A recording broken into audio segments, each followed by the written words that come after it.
Well, my name's Connor West, and I will be doing my anthropology presentation about my mother. So, who is Ann West? Ann West is my mother. She graduated with a degree in accounting from the University of Notre Dame in 1996, 1993, somewhere around there. She then went on and worked in accounting for 5 years as a CPA before she decided to switch paths, and she ended up going to CU Law School. Now she is working as a senior level associate at a local law firm back in Denver, Colorado, where she specializes in M&A work or merger and acquisition work, but she really does everything across the board. So what's the problem? There's a stigma that surrounds women working in law.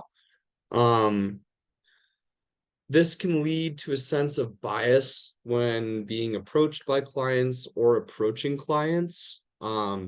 She feels like, she's had to work against some sort of prejudice that she feels in the field. For example, she feels like, quoting our interview, which we did over Zoom, she said that the majority of her clients are men. Now, I know I don't have the statistic on here, but she mentioned 85% being men. So obviously that speaks more to the business field itself because she works with clients who are running businesses. Um, but again, this problem isn't just um solely or singularly in law. This persists over many different disciplines and professions.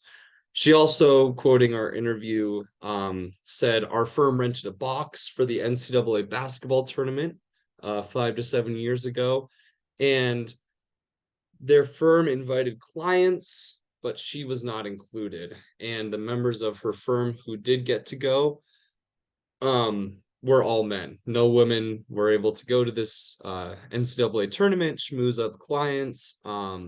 She was not granted that same opportunity as her male counterparts.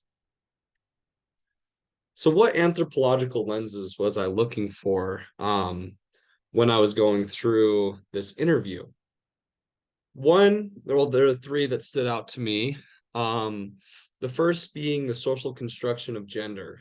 The law field has been deemed a predominantly men-based field through societal norms.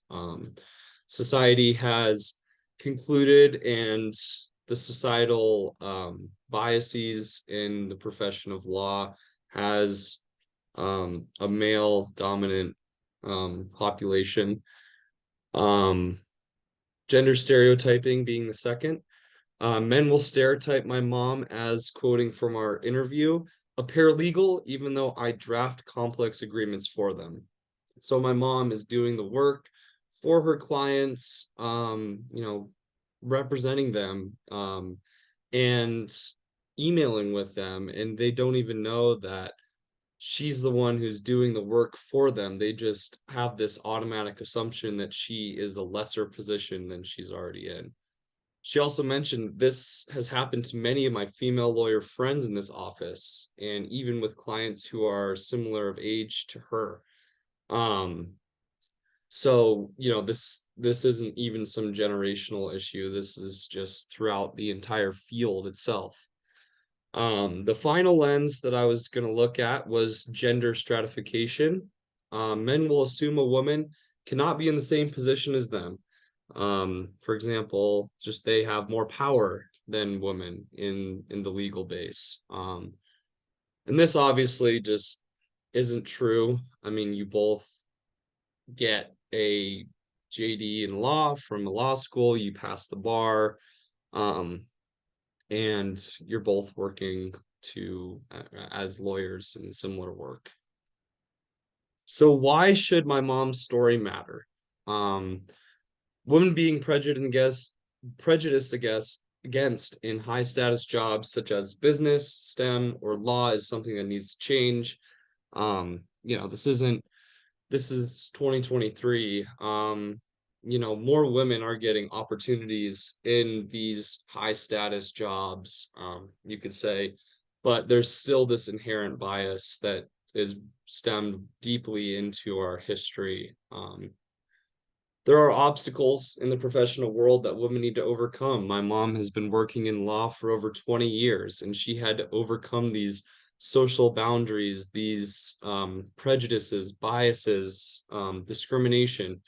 Um, and she was able to succeed and, be a senior partner and um, possibly going to, she has aspirations to become a partner for her firm. And finally, many women in this class are pursuing careers where they might be discriminated against for their gender.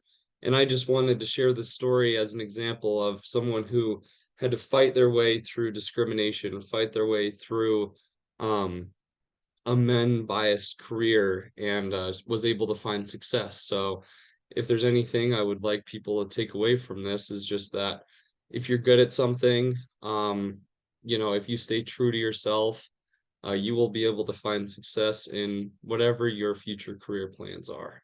So, yep, that was Ann West. Thank you guys so much for your time.